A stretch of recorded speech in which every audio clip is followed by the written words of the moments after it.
Magandang umaga po, magandang tanghali, magandang hapon, magandang gabi mga kaantingero-antingera ko dyan.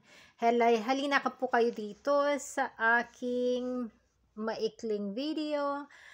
At ito po ay para doon sa mga gustong matuto na manggamot.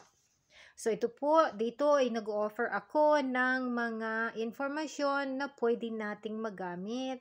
Ito po ay base sa mga aking pagsasaliksik, tanong-tanong sa mga matatanda na mga antingero at base na rin po sa aking experience. So may mga bagay po na nakakaroon din naman po ako ng magandang tagumpay na nagkakaroon ako, or meron din po minsan hindi ako nakakakuha ng mga anting-anting na gusto ko. So, pero tiyaga lamang po, tulad na ngayon, panahon ng Good Friday or Holy Week.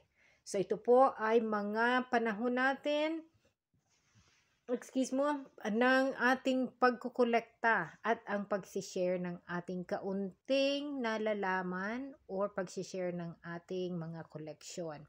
So anyway po, ito po sa video na ito ay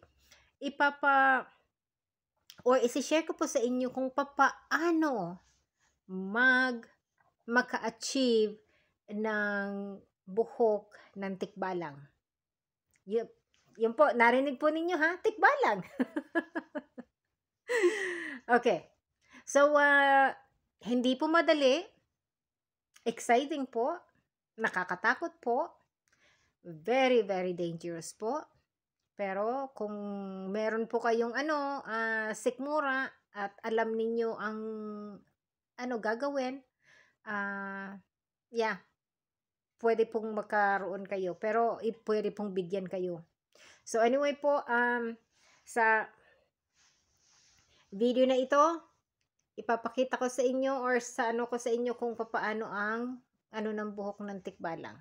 So, sa sa Biyernes Santo, again, sa po ng Biyernes Santo, sa gabi, simula alas 6 ng Biyernes Santo, wag na wag po kayong magpapaabot ng sindi ng ilaw or ng liwanag sa loob ng bahay. Lumabas na po kayo sa bahay ninyo. So, karamihan po ng mga karamihan ng mga antingero, wala na talaga sila sa bahay nila. Nasa laskwatsahan na, naghahanap na sila ng mga anting-anting, kaya tinawag na antingero.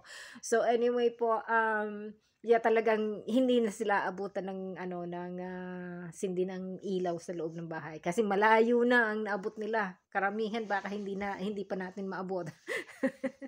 So anyway po, sa ganito po, kung ikaw ay takot, huwag mong gawin. Kung ikaw ay nagdadalawang isip, huwag mong gawin. At ito po ay very dangerous po at nakakatakot talaga. Hindi ko ito sinasabi na gawin ninyo. Ito ay information lamang. Isinishare ko lang yung nalalaman ko tungkol sa spiritual na bagay. So, ayun na nga po, balik tayo sa wag pa aabot ng sindi ng ilaw sa loob ng bahay. Dapat nasa labas na by alas 6 ng gabi. Good Friday, So, nasa na kayo? Nasa bukid na po kayo, So, na kayo, pinpoint na kayo kung alin ang area na gusto ninyong puntahan. Yung alam nyo na mga inkantadong lugar, So, kasi doon din sila natambay. So, punta ka doon, magtambay ka, kapareho nila, magtatambay din sila, maghihintay din sila. Kasi, ang iba, naghihintay ng trabongko na lumabas. Ang iba, kasi, okay, sa halimbawa, ako, gabas, ang tawag niya sa Bicol, gabas. So, magagabas ako sa bukid. Ang gusto kong hanapin, halimbawa, sanga na kahoy. Pero yung sanga na kahoy na yon, dapat merong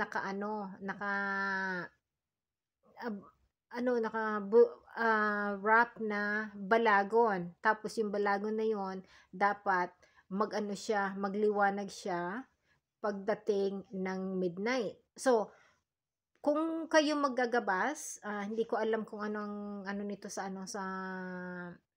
Tagalog. Kung kayo anting-anting hunt, um, iset na ang mind ninyo kung ano ang gusto talaga ninyong kung mahanap. Hindi yung punta lang doon tapos oh, ganito pala gusto ko itong batong ito. Hindi po dapat talaga naka-focus kayo, Kasi importante po 'yun. Kasi ang time na 'yon, time din po 'yan ng mga taong hindi nakikita na naghahanap din sila ng mga kakaiba.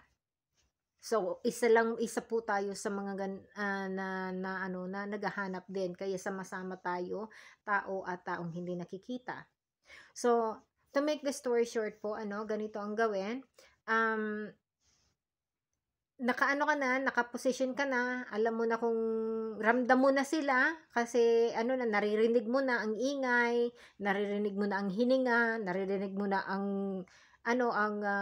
mga yung kaluskos, nararamdaman mo na ang sa'yo, ang pagtapik sa'yo, or nararanasan mo na ang walk sa in front of you, yung ganon.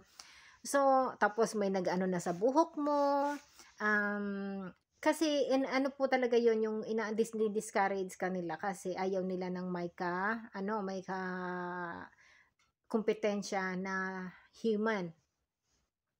So, ganito po, dahil sa ikaw, ang yung buhok ng tikbalang, so,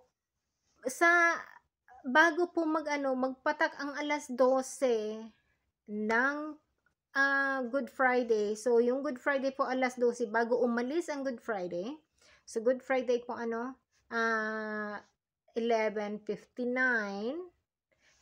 and then 12, and then, Sabado, Black Saturday na po, So, yun, ang na yun, yung midnight po na yun, na paalis na ang Good Friday, in between po ng Friday and then Saturday, yun pong midnight po na yun, doon mo makikita ng time na yun, pagpatak ng eksakto po ng alas 12, so, meron po tayong 60 seconds na makita ang lahat na creatures, magaganda, pangit, nakatuwad, upside down, baliktad ang aso, o kung so isa na po yung tikbalang so yung kapre, lahat pong nilalang na hindi natin nakikita, makikita natin sa loob lang po ng 60 seconds na yon. 60 seconds lang po. Meron kang 60 seconds. That's it po. Makikita mo yon. So, ngayon po, kailangan naka-focus ka. Kasi yung mga yon, mabilis po yan. Mas kasi, sila yung iba ang hindi sila tao. So, kaya ang gawin mo, naka-focus ka na, ang mo, yung tikbalang, anuhan mo, yung dagsaan mo yung, yung tikbalang, anuhan mo yung ganun mo, tapos yun po, magpupamalag po yun, magpupamalag ang tikbalang, mag-uumalpas, sisipain ka niyan, at hindi po magandang hindi magandang paghanap ng ng agimat, pero po kung may tiyaga ka, mapapaamo mo yung tikbalang kasi pag na yun, yung oras na yun na dapat makaalis na siya doon, makabalik na siya sa pinanggalingan niya, kaya magbibigay na po yan sa'yo. Tatanungin ka niyan kung ano ang gusto mo. Sabihin mo, gusto mo ng balahibo. Hindi balahibong po itim or brown, gusto mo yung gold pong balahibo. Yun, gold na balahibo, So, ngayon, ang gold na balahibo po na yun, anuhin mo na kahit anong gawin mo, wag mong walain yun. Kasi, once na maging manggagamot ka na, once naghawak mo na yun, nasa sayo na yun, yung tikbalang po na yun ay susunod sa lahat ng gusto mo. So, wag nga lang pong gagamitin sa masama kasi masama talaga kapag ang ano na yun gagamitin sa masama. So, ang lahat po na isinishare ko, ito ay baka entertainment lang ito, di ba? But, Good Friday, walang mawawala. Try tayo, di ba? At least ako nag-try. So, anyway, yeah, so lalagay ko to dito sa ano ko, sa mag-aano ako kasi nasa tubig ito. So, paano-ano lang, padaan-daan lang ganun. Kasi bawal yung ipakita. So, anyway, yun po. Kapag yun nga, nakita nyo na ang tikbalang, nakakuha na kayo. Pero kahit ano pong pumalag ng tikbalang, wag ninyong i-let go. Kasi kapag nilet go mo, sigurado baka rugado ka. Baka rugado ka po. Pero kapag hindi mo nilet go yung tikbalang, sa hawak mo na yung niya, siya, tagasunod mo na po yun. Yun ay isa ng alaga mo. So anyway po, see you sa next video and happy hunting po. So ingat, iwas, use your own judgment po sa paghahanap ng mga anting-anting. Ang paghahanap po ng anting-anting ay hindi lamang sa pagpupulot. Ito ay talagang binibigyan ng tiyaga, binibigyan ito ng talagang yung dinidevote mo talaga na dapat kailangan mo na ma-achieve yun. So kasi dapat paniniwala. Kasi kung hindi ka maniwala, hindi mangyayari din yan kasi ikaw rin mismo sinasayang mo lang ang time mo. So anyway po, shout out po sa lahat na magagaling na manggagamot at sa mga manggagamot na nag-aaral pa lang. Welcome. So God bless po.